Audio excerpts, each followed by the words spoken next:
Bebês choram. O recurso de comunicação deles é escasso e é só esse que eles têm. Eles nascem precisando de um amor sem fim e para qualquer mínima necessidade que eles tiverem, eles vão chorar. O choro nunca é manha, como pensam ou dizem por aí. É simplesmente a comunicação de algo não atendido. E quando recém-nascido, então, estamos falando das necessidades básicas: fome, sono, calor, frio, fralda cheia, dor de saudades da mãe, colo. Sim, um bebezinho precisa de muito colo, contato com o corpo, de muita dedicação.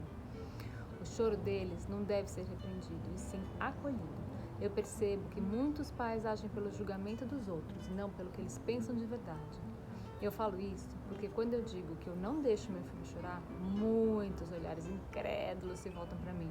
Como assim você não deixa chorar? Nossa, o tanto que eu ouvi de vai ficar mimado, deixa chorar que é bom, ou se não chorar não vai aprender, e por aí vai. Pois bem, minha gente, pode existir que eu vou acolher sempre o choro do meu filho. E recomendo que, se for possível, que vocês façam o mesmo.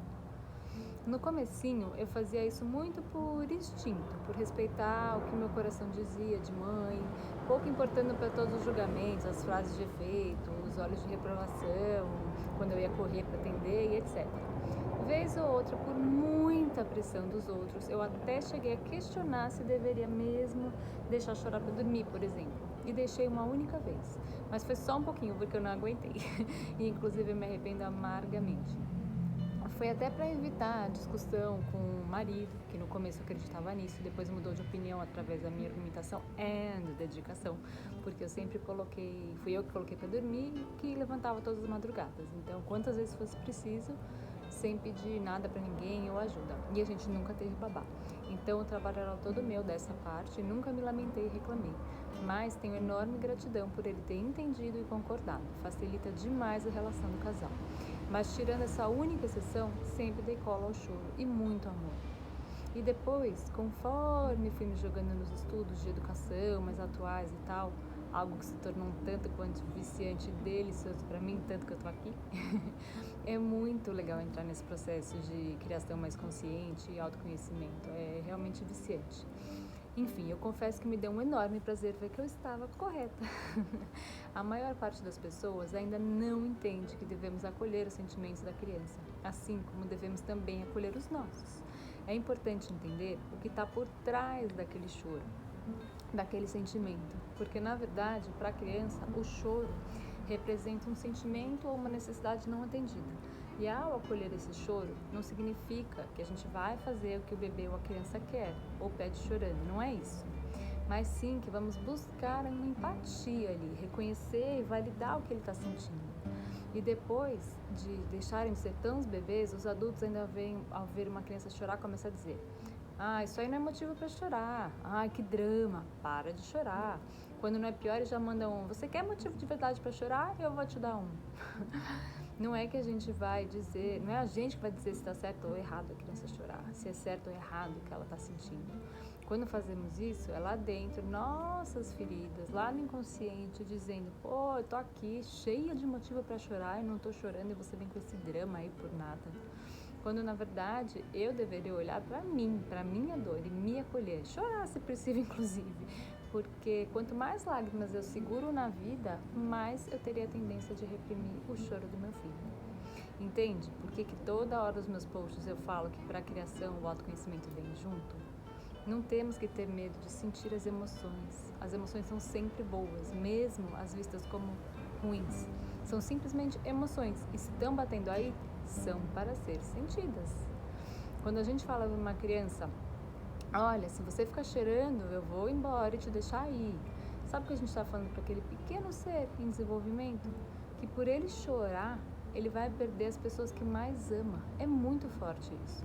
E lá na frente, quando essa criança for um adulto, o choro não chorado normalmente aparece como raiva em muitos momentos.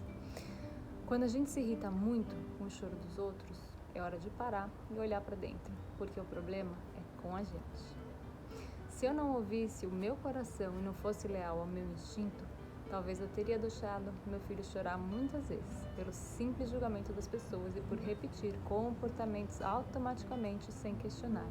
Ninguém dos meus próximos me apoiou, nem meu marido no começo, mas hoje, graças a Deus, já se abriu aos novos conceitos, o que admiro e agradeço, porque sei que não é fácil. E ele não só me apoia, como vem evoluindo muito na relação com o nosso filho. E mais uma vez eu gostaria de deixar muito claro que o meu não deixar chorar não está ligado ao acolhimento, em buscar compreender o que gerou aquele choro e não necessariamente em atender o motivo do choro, e que às vezes pode ser sim algo a ser entendido, sem problema, se fizer sentido e for algo como, sei lá, ele está chorando porque ele quer uma banana ao invés do melão que eu já iria dar e está prontinho para dar, e tem a banana, eu dou, ok. Mas de qualquer forma, será depois que a criança se acalmar e eu conseguir fazer ela pedir de forma tranquila, não como um cala-boca pro choro, sabe? É diferente, acho que dá para entender. Já se for um choro porque ele quer algo que realmente não pode, com amor, gentileza e argumentação, sempre explicando o porquê do não, o não será mantido e vou ajudar meu filho a acalmar, com colo, com carinho, como um consolo, para que ele aceite e acalme. A frustração faz parte da vida e não tem... Tem hora que não existe negociação, mas é nosso papel ajudar a criança a reconhecer os sentimentos e a lidar com eles. Em breve eu vou exemplificar alguns casos reais para ficar mais claro e fácil a diferença da permissividade e do acolhimento, porque são bem diferentes os caminhos. Mas muita gente ainda se atrapalha nesses conceitos de entender o acolher o choro com a permissividade, mas não é permissividade. Aliás, depende como, né? Existe caso onde os pais acolhem e são permissivos ao mesmo tempo. Mas isso não é o positivo e não é isso que eu estou indicando que faça. Vai depender de como a gente vai atuar. Eu estou falando de acolher e não de atender. E saibam que quando a gente está formando filhos, quando a gente fazer isso, a gente está formando filhos seguros no futuro e não dependentes como pensam. Enfim, logo mais gravo mais vídeos, eu escrevo posts, porque, como eu falei há um tempo atrás, não estar totalmente descabelado nessa quarentena e conseguir manter filho e marido afastados, sem ninguém me chamar para conseguir gravar, não é tão fácil assim. Então escrever tem sido mais fácil. Fiquem por aqui, gratidão por me ouvirem. Se esse recado rendeu o acolhimento do choro de uma criança que seja, uma única vez, já estou feliz por ter usado meu tempo aqui. Sintam-se à vontade de me procurar se quiser fazer perguntas, sugestões ou trocas de ideia, que eu adoro. Namastê!